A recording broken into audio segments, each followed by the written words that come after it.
Hello students, I am professor Mrs Shelke Manisha. कसे आहात मुलांनो? आतापर्यंत आपण युनिट 1 बघितलेला आहे इंग्लिशमध्ये, बरोबर आहे. सेकंड युनिट ऑलरेडी स्टार्ट केलेला आहे. काय आहे आपलं सेकंड युनिट? कॉम्प्रिहेन्शन. कॉम्प्रिहेन्शन हा वर्ड तुम्ही ऐकलेलाच आहे. You have to comprehend the seen passages. Okay, इंग्लिशमध्ये आपल्याला काय शिकायचं आता? Unit 2 comprehension. त्यातला आपला लेसन नंबर आहे हा 6. काय आहे नाव आपल्या लेसनचं? बी रिमार्केबल. पहा स्क्रीनवरती दिसते, be remarkable. Okay, so this lesson is written by Naren Goidani. कोण आहे ऑथर या लेसनचा? नरेन गोईदानी. तर या लेसन मध्ये काय सांगितलेलं आहे ते आपण आता बघूया. बी रिमार्केबल. मुलांनो, बी रिमार्केबल म्हणजे काय? असाधारण व्यक्तिमत्व. रिमार्केबल मीन्स मराठीमध्ये आपण म्हणायचं असाधारण व्यक्तिमत्व, म्हणजे सर्वसामान्यांच्या व्यतिरिक्त वेगळं काहीतरी. That is be remarkable. So some similar words are given. पहा स्लाइड वरती दिसते तुम्हाला. Meaning of remarkable is given.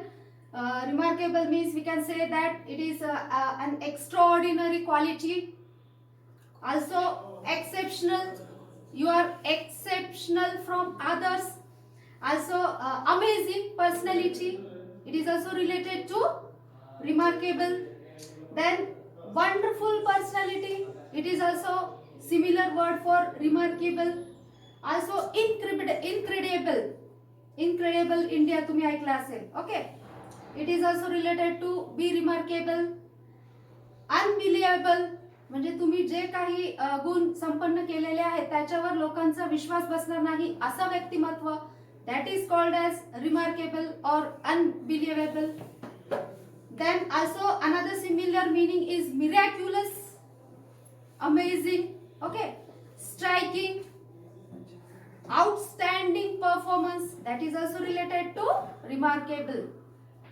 Impressive, your personality should be impressive in your student life as well as in your future life. So these are all the similar or synonyms of the remarkable. पहा, remarkable words शी एवढे सारे words आहे, similar words म्हणून मी तुम्हाला सांगितलेले आहेत. तर what is mean by remarkable? So remarkable means मराठीत म्हणायचं तर असाधारण व्यक्तिमत्व. आणि त्याचे हे 8-10 सिमिलर म्हणजे सिनोनिम्स मी सांगितलेले आहेत, ते सुद्धा लक्षात ठेवायचं आहे.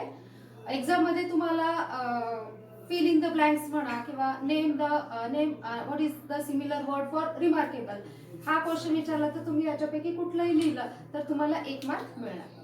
तर लक्षात ठेवायचं, remarkable means extraordinary, exceptional, amazing, marvellous, wonderful, incredible, unbelievable, miraculous, striking, outstanding and impressive. Okay, so we have to see the lesson today.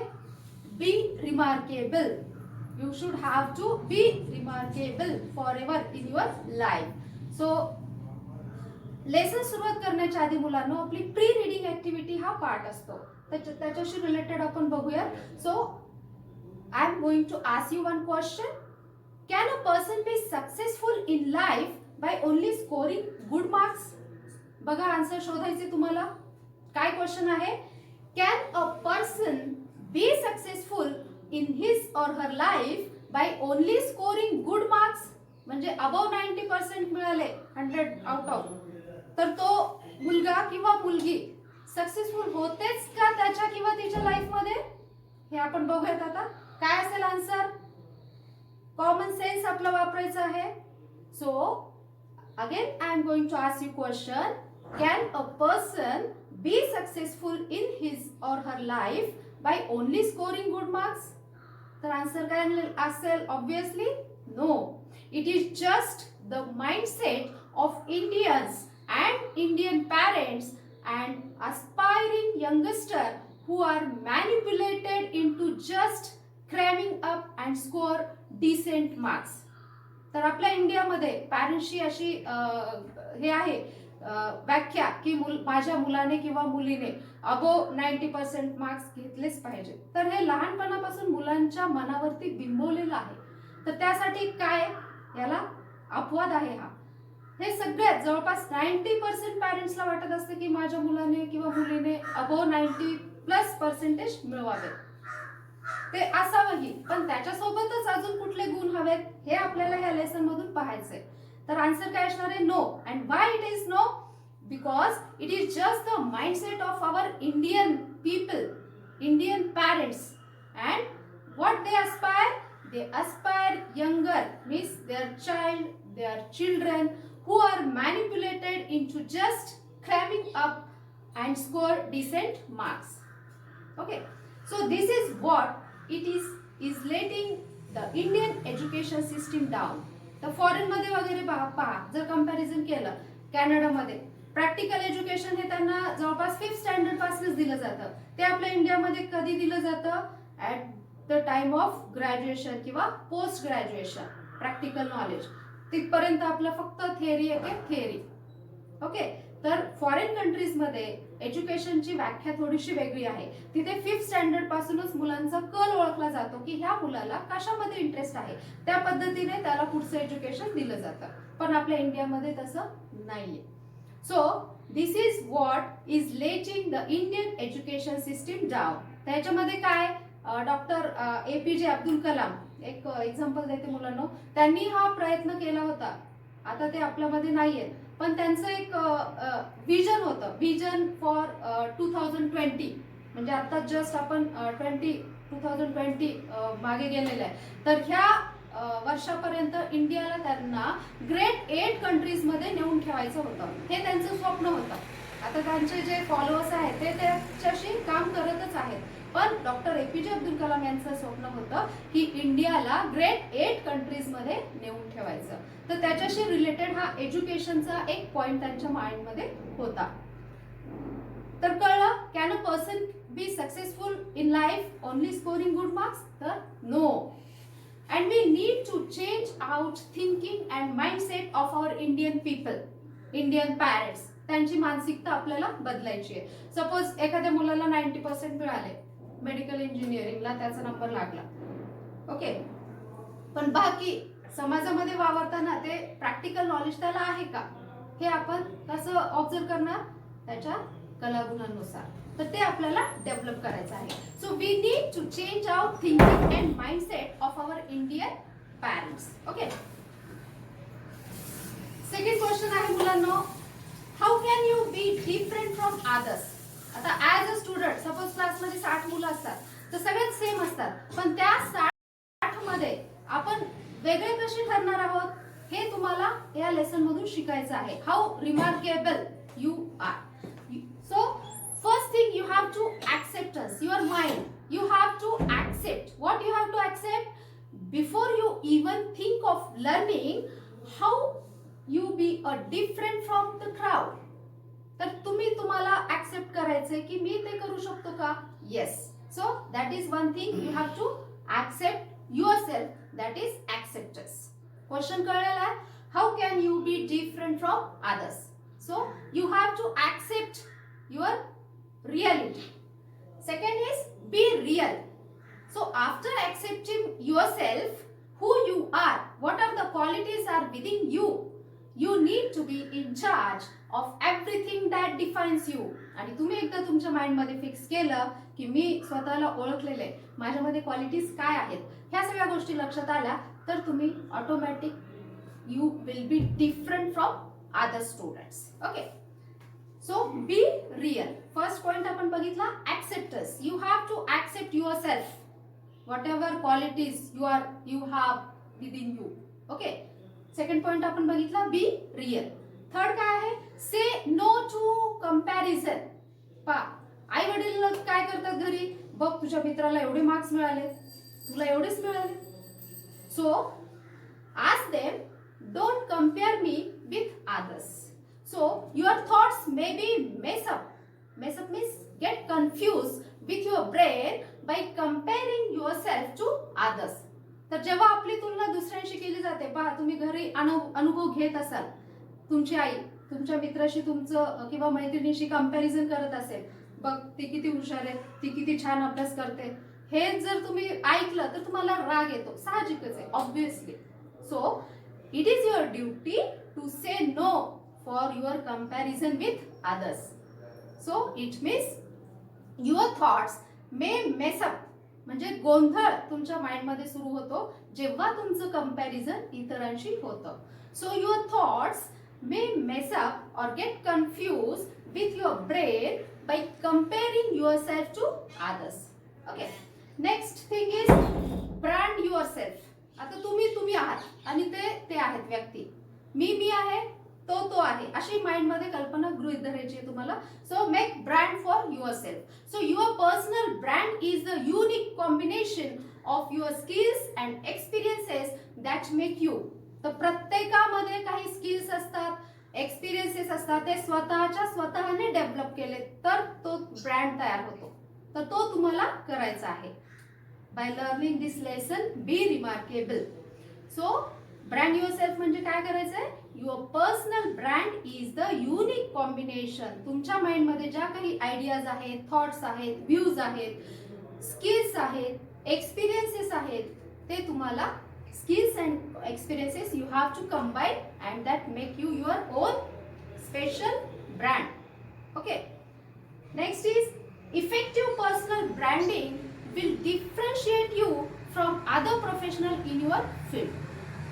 तर तुमचं जे काही इफेक्टिव्ह स्किल्स आहेत, एक्सपिरियन्स आहे, that brand will differentiate you. Obviously, if you have your own qualities, you are not going to compare or you are not going to copy others. So this effective branding will differentiate automatically you from other professional in your field. Understood? So you have to be different in this way from others. समझला हा point? Okay. Next. So students, think. These questions are asked here. Think of it and find the answers by yourself. Truthful answers, खरे answers तुम्हाला मी question विचारणार आहे आणि ते तुम्हाला द्यायचे आहेत. Ask yourself. So why do we study? You have to find these answers to yourself. I am not going to tell you these questions answers. Okay. Why do you study? Write down. Why do you study? Answer लिहा. Think for half an minute and try to write. So why do we study? लिहिलं? Okay. प्रत्येकाचे answer इथे वेगवेगळे असणार आहेत, एकच same नसणार आहे. So that's why this lesson is related to how differentiate you are from others. First question काय होता? Why do you study? किंवा आपण सगळे अभ्यास का करतो मुलांना. दुसरा question, is it to make our life secure? आपण अभ्यास केला तर आपले लाईफ सेक्युअर होते का? Ask yourself and try to write answer. I am waiting. So is it to make our life secure? Might be you have written answer. Okay. Is it to score a career? अभ्यास आपण यासाठी करतो का की आपलं career करायचं आहे आपल्याला? आन्सर्स प्रत्येकाची वेगवेगळी असणार आहेत मुलांना. Okay. So, will studies truly make our life secure or provide us with a career? Again, another question. Will studies, अभ्यास आपण जो काही करतो तो खरंच आपलं लाईफ सेक्युअर करतं का? किंवा आपल्याला सगळ्या गोष्टी प्रोव्हाइड करतं का करियर बनवण्यासाठी? येस, तो write down. Okay. Next question आहे, और इज इट डिसअपॉइंटिंग? काही मुलांना अभ्यास नकोसा वाटतो. सो और इज इट डिसअपॉइंटिंग म्हणजे तुम्हाला आवडत नाही तो? खरं आन्सर लिहायचंय. हाताची 5 बोट वेगवेगळे आहेत, प्रत्येक मुलाचं आन्सर हे वेगळं असणार आहे. थिंकिंग, आपली आयडियाज, व्ह्यूज, थॉट्स याच्यावरनं आपल्याला कळतो. ओके. नेक्स्ट आहे क्वेश्चन, और इट इज स्कॅरी? भीती वाटते का? Next. Or does it sound like an unnecessary question? पहा. So think of all these questions. वाटलं तर अजून पुन्हा एकदा क्वेश्चन्स व्यवस्थित वाचा आणि त्याचे आन्सर लिहा. नेक्स्ट लेक्चर पर्यंत तुम्हाला आन्सर सांगायचे आहेत. ओके. तर काय होते पहिला question, why do you study? Is it to make our life secure? Is it to create a career? Will studies truly make our life secure or provide us with a career? Or is it disappointing? Or is it scary? Or does it sound like an unnecessary question? Okay, पुढे जाऊया. तर ह्या सगळ्या क्वेश्चनचे answer मुलांनो आपल्याला lesson मध्ये सुद्धा मिळणार आहेत, पण तुमचे व्ह्यूज काय आहेत हे जाणून घेण्यासाठी मी तुम्हाला हे क्वेश्चनरी केलेले आहे. ओके. तर आता आपण लेसन कडे वळूया. Chronological development of this lesson म्हणजे स्टेप बाय स्टेप या लेसन मध्ये काय घडलेलं आहे हे आता आपण स्लाइड थ्रू पाहणार आहोत. These are all theoretical part students. Okay.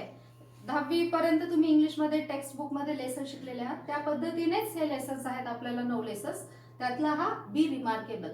आणि आपल्याला बुक फॅसिलिटी सध्या तुम्हालाही मिळालेलं नाही, म्हणून आपण पीपीटी थ्रू हे लेसन्स घेत आहोत. So try to understand it, listen carefully and try to get up.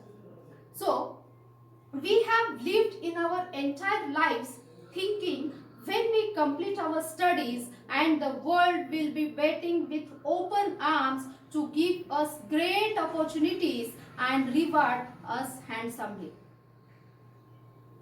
We have lived in our entire lives. काय कशामध्ये आपण आपलं आयुष्य घालवतो? थिंकिंग. काय विचार करत असतो? When we complete our studies, आपलं एकदाचं शिक्षण कधी पूर्ण होईल, and the world will be waiting with open arms, जग तुमच्यासाठी थांबलेले आहे तुम्हाला जॉब द्यायला किंवा काय. Okay. So give us great opportunities and reward us handsomely. Okay. So many students have faced terrific disappointments after they passed out of college. पहा, बऱ्याच मुलांना काय होतं, कॉलेज एज्युकेशन संपलं तर फ्रस्ट्रेशन येतं. का? एकतर मार्क्स कमी असतात, प्रॅक्टिकल नॉलेज नसतं, मग जॉब साठी गेलो तर तिथे आपलं सिलेक्शन कसं होणार. So many of the students have faced terrific disappointments after they pass their college education और ग्रॅज्युएशन और पोस्ट ग्रॅज्युएशन. तर ती वेळ आपल्या आयुष्यात येऊ नये म्हणून आपल्याला ह्या लेसन मधून काहीतरी घ्यायचं आहे. So understood second point, many students have faced terrific disappointments after they passed out the college. What is needed? जर डिसअपॉइंट व्हायचं नसेल तर काय गरजेचं आहे आपल्याला? What is needed? What is the gap among us किंवा within us? Where should we students focus? मुलांनी कशावरती फोकस केला पाहिजे स्टुडंट लाईफ मध्ये किंवा कॉलेज लाईफ मध्ये? ओके. तर ह्या गोष्टी तुम्हाला लक्षात ठेवायच्या आहेत. 3 पॉइंट्स आपण बघितले लेसन मधले. We have lived our entire lives thinking that when we complete our education or studies and the world will be waiting for us with open arms and give us great opportunities and reward us handsomely. याची वाट बघत असतो आपण. Many students have terrific disappoint in their mind. And next point बघितला आपण, what is needed. तर ह्या घटना घडू नयेत तर त्याच्यासाठी काय गरजेचं आहे, काय गॅप आहे आपल्यामध्ये, काय कमतरता आहे, where should we student focus, student level मध्ये आपण कशावरती फोकस केला पाहिजे. ओके. तर स्टेप बाय स्टेप आपण पुढे जातोय. Next. So students, in this lesson there is a meaning of IQ and EQ. ह्या लेसन मध्ये आपल्याला काय शिकायचं आहे? IQ and EQ. आता IQ म्हणजे काय, EQ म्हणजे काय, ह्याचा मीनिंग आपण पहिल्यांदा बघूया. IQ चा फुल फॉर्म काय आहे? Intelligence quotient. IQ means intelligence quotient. Intelligence बुद्धिमत्ता. तर IQ लेवल आजकाल पहा तुम्ही टेस्ट देताना तिथे काय असतं? तिथे काय असतं? An intelligence quotient. An intelligence quotient is a total score derived from several standardized tests designed to assess human intelligence. तर IQ म्हणजे काय सांगायचं मुलांना? It is an intelligence test. तुम्हाला सपोज 12th नंतर काहीतरी करिअर चूज करायचं किंवा 10वी नंतर त्याची ऍप्टिट्यूड टेस्ट घेतली जाते. It is related to intelligence questions. Okay, so intelligence question it is useful to you to choose your future career. तुमची कॅपॅसिटी काय आहे ते याच्या थ्रू बघितलं जातं. So an intelligent question is a total score derived by several standardized tests designed to assess human intelligence. मानव किती हुशार आहे तर ती टेस्ट घेण्यासाठी IQ चा वापर केला जातो. The abbreviation IQ was coined by the psychologist William Stern. याचा शोध कोणी लावलेला आहे? सायकोलॉजिस्ट, मानसोपचार तज्ञ आहेत हे सायकोलॉजिस्ट विलियम स्टर्न, ज्यांना मनाचा अभ्यास माइंड स्टडी येतो. सो सायकोलॉजी मनाचा अभ्यास. सो विलियम स्टर्नने हा IQ टर्मचा शोध लावलेला आहे. कळलं? IQ means what? Intelligence quotient. Okay, दुसरी टर्म आहे EQ. तर EQ म्हणजे काय? Emotional intelligence quotient. इमोशनल भावना, भावनिक दृष्ट्या how intelligent you are. So emotional intelligence quotient that is defined as an individual's ability to identify, evaluate, control and express your emotions. तर आपल्या भावना, कधीतरी आपल्याला खूप राग आलेला असतो तेव्हा आपल्या चेहऱ्यावरती तो दिसून येतो. So control, you should know how to control these emotions. That is called as emotional intelligence quotient. आपण खूप अति उत्साही असतो पण तिथे गरज नसते, ज्या ठिकाणी तुम्ही गेलेले असता तिथे गरज नसते, तर तो तुमचा उत्साह तुम्हाला तुमच्या मनामध्ये थांबवता आला पाहिजे. That is emotional intelligence quotient. Okay, so emotional intelligence or emotional quotient is defined as an individual's ability to identify, evaluate, control and express emotions. तुम्हाला तुमच्या इमोशन्स एक्सप्रेस सुद्धा करता आल्या पाहिजेत. सपोज काहीतरी वाईट घटना घडलेली आहे दुःखद आणि तिथे तुम्हाला रडायलाच नाही आलं तर लोक नाव ठेवणार ना. So you should able to express yourself in a different way. Okay, so people with high EQ usually make great leaders and team players because of their ability to understand. पहा, एखादं टीम वर्क करायचं असतं तेव्हा अंडरस्टँडिंगची खूप गरज असते. Suppose 5 मुलं आहेत एका ग्रुपमध्ये, प्रत्येकाचे थॉट्स किंवा आयडियाज वेगवेगळे असतात, तर ते म्युच्युअल अंडरस्टँडिंग करून घेता आलं पाहिजे. That is emotional intelligence quotient. तर people with high EQ that usually make great leaders, ज्यांचा EQ हाय असतो ते लोक काय करतात? they are able to make great leaders and team players because of their ability to understand. Understanding level मुळे ते great people किंवा great leaders किंवा एक टीम तयार करू शकतात. So it is necessary to understand or empathise and connect with the people around them. तर आपण समाजामध्ये राहतो तर आपला एक ग्रुप तयार झालेला असतो, connectivity. So it should be also because of EQ, emotional intelligence quotient. So these two terms are very important in this lesson. First one is IQ, intelligence quotient, and second one is EQ, emotional quotient. Emotional intelligence quotient. Okay, हे आपल्या day to day life मध्ये तुम्हाला use करायचे असतात. Okay, next पुढचा आपला lesson मधला point आहे मुलांनो, पॉइंटर्स, सजेशन्स अँड गाईडलाईन्स. तर ॲज अ स्टुडंट तुम्हाला काय पॉइंट आउट केलेलं आहे किंवा सजेशन्स काय दिलेले आहेत हे आपण आज इथे बघणार आहोत, गाईडलाईन्स आणि suggestions. So students, a few years ago organization started taking IQ, that is intelligence quotient, that revealed the intelligence of the interviewees. After completion of your education, हे एक आपण 10 वर्षापासून बघत आलेलो आहोत की IQ टेस्ट घेतली जाते जे स्टुडंट म्हणा किंवा कॅन्डिडेट म्हणा इंटरव्ह्यूला आलेले असतात, बरोबर आहे.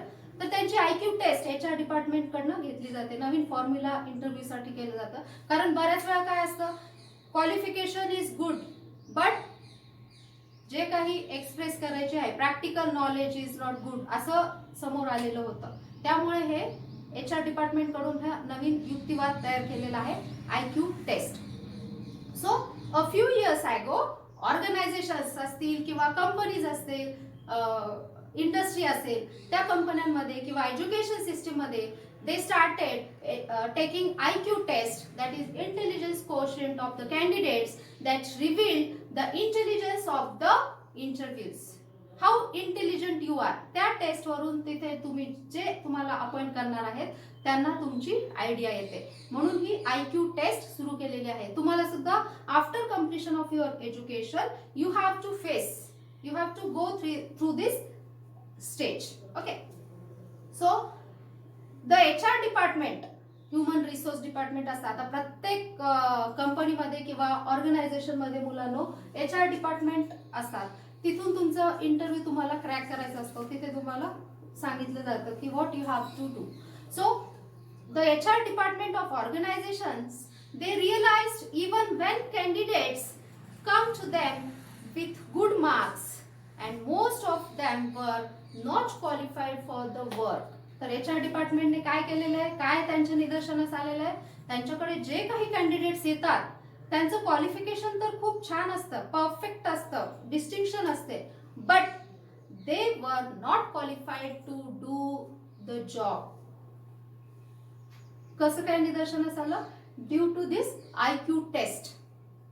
जी IQ टेस्ट त्यांनी घेतलेली असते त्याच्या थ्रू निदर्शनास येतं की he is not able to work for their organization. तर हा एक मोठा चेंज आपल्याला इथे दिसून येतो इंटरव्ह्यूजच्या बाबतीत. HR department of organisations they realised even when the candidates came to them with good marks and most of them were not qualified for their work to work as a survive in that organization or company. Okay, तिसरा point आहे आपला surprising revelation was that. अजून एक surprising घटना काय समोर आलेली आहे, काय रिव्हील झालेलं आहे सत्य. Surprising revelation was that some candidates who scored good marks they did so because of good memory rather than their intelligence. मुलांना मार्क्स तर चांगले मिळालेले आहेत पण कशासाठी, कसे काय त्यांना मिळाले मार्क्स चांगले? तर त्यांनी जे काही अभ्यास केला, गुड मेमरी, त्यांची जी मेमरी आहे ती स्ट्रॉंग होती म्हणून त्यांना चांगले मार्क्स मिळाले. रॅदर दॅन देअर इंटेलिजन्स, ते हुशार नाहीयेत, फक्त मेमरी, ते लक्षात ठेवू शकतात चांगल्या गोष्टी. म्हणजे मग भोकंपट्टी असेल, एक्झाम मध्ये जेवढं येणारे पोर्शन तेवढंच बाय हार्ट रट्टा मारून जाणे. So that is called as if they are good by their memory but rather than their intelligence. So surprising revelation was that some candidates who scored good marks and they did so because of their good memory rather than their intelligence. त्यांची memory चांगली आहे म्हणून ते त्यांना marks चांगले मिळालेले आहेत, rather than their intelligence. ते हुशार नाहीये, त्यांच्याकडे लॉजिकल स्किल नाहीये. हे IQ टेस्ट मधून समोर आलेले आहे. So these good candidates knew how to memorize the subjects better than others. तर इतर मुलांपेक्षा मी कशा पद्धतीने चांगलं मेमराइज करतो ही भावना त्यांच्या मनामध्ये असते. So these students, good candidates, आपण त्यांना गुड कॅन्डिडेट्स म्हणतोय कारण they scored good marks, so they are called as good candidates. So these good candidates knew how to memorize the subjects better than others. Suppose दोन मित्र आहेत तर एकाला 90 plus आलेत, एकाला 60 मार्क्स पडलेले, बरोबर आहे. तर 60 मार्क्स वाला हुशार नाहीच असं आपण नाही म्हणू शकत. ह्या कंपॅरिझन मध्ये ज्याला 90% मिळाले त्याची मेमरी ही चांगली मेमरी आहे, स्ट्रॉंग मेमरी, आणि ह्याची थोडी कमी आहे. मग याचा अर्थ असा नाही की तो गुड मेमरी वाला खूप पुढे जाणार आणि 60 वाला मागे राहणार. Not like that. It is all depends on you. Okay, so in some cases it was like luck. बऱ्याच वेळा काय होतं, आपण एक्झाम पुरता मर्यादित अभ्यास करून जातो एक्झामला आणि तिथे आपल्याला कळतं की आपण जे क्वेश्चन केले तेच आलेले आहेत आन्सरला. So that is the best luck of your factor. So what they studied was asked in the exam. ते ज्यांनी जेवढा अभ्यास केला आहे तेवढाच एक्झामला विचारला जातो, म्हणून तिथे त्यांचं लक फॅक्टर त्यांच्या सपोर्टला असतं. So these are all points we have seen today. So remaining part of the lesson we will continue in next lecture. Thank you.